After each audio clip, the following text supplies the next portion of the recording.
Memorization occupies a pivotal role in the life of a student. No student can perform well without high memorization skills, irrespective of the area. If you are a student and your subject is literature or medicine or engineering or pure science or history or geology or mathematics, unless and until you master basic memorization skills, you cannot excel in your field. Memorization ceases to be important once your student life comes to an end. That is what many people wrongly think. Because for any successful career, memorization skills are necessary. Memorization skills of a high order are necessary. You may be a banker or a doctor or a politician or a teacher or an engineer or a scientist. Unless and until you possess strong memorization skills, you cannot be successful in your career. There are 5 factors that come into play in the memorization process. Today, we shall try to identify those 5 key factors that come into play in the memorization process and also make an attempt to see how you can utilize these factors to your benefit. The first of these factors is genetics. Some children are born with an innate capacity to memorize easily, to memorize huge quantities of material easily. Scientists have been doing research in this area and they have arrived at the categorical conclusion that genetics plays a key role in the memorization process. Scientists are in the process of identifying the gene responsible for it, and they now think that genes like DLG3 and DLG4 are associated with memory and learning. Some are born with remarkable memorization skills, others are not. The first factor, thus, that comes into play in memorization is genetics. Unfortunately, there's not much you can do about it. You cannot change your genetic background, but all the other 4 factors are largely within your control. Early training plays a crucial role in developing memorization skills. I am one of those who had the good fortune to undergo intensive early training. It was under the guidance of my father, who was a great teacher and who was fond of saying, "Catch them young and watch them grow."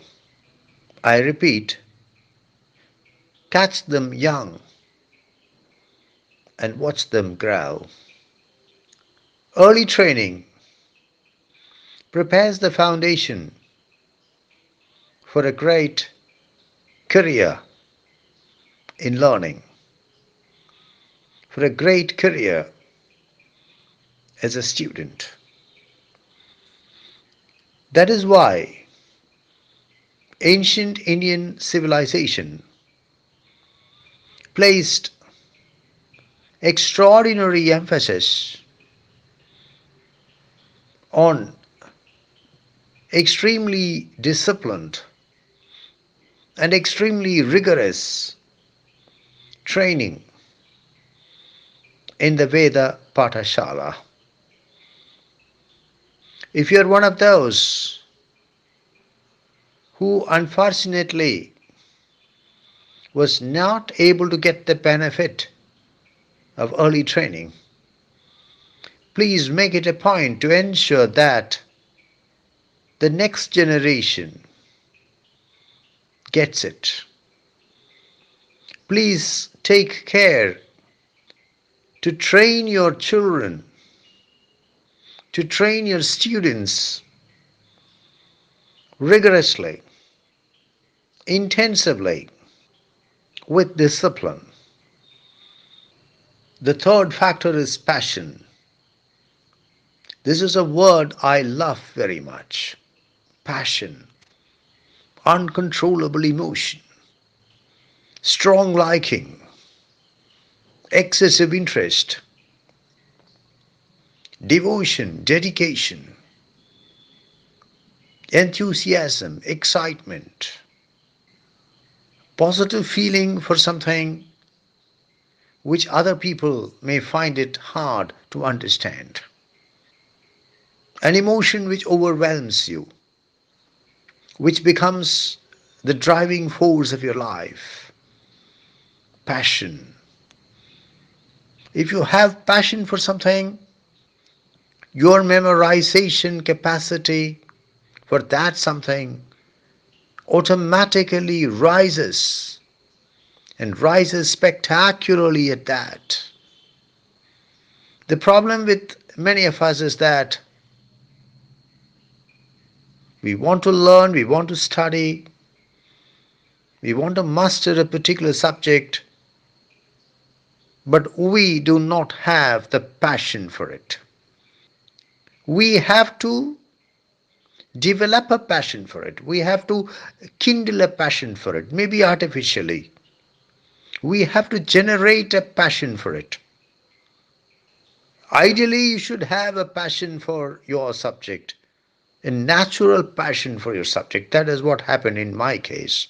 That is what I have for literature, which made things quite easy for me. But if you don't have a passion for the subject you have chosen, maybe under the force of circumstances, anyway you have chosen it, you have to compulsorily, you have to generate compulsorily a passion for it. Passion, the passion should be such that it compels you to give it undivided attention. The passion should be such that you are willing, you are ready to sacrifice everything else for it. If you can develop a passion for your subject, half the battle is won. Immediately your memorization powers in that particular area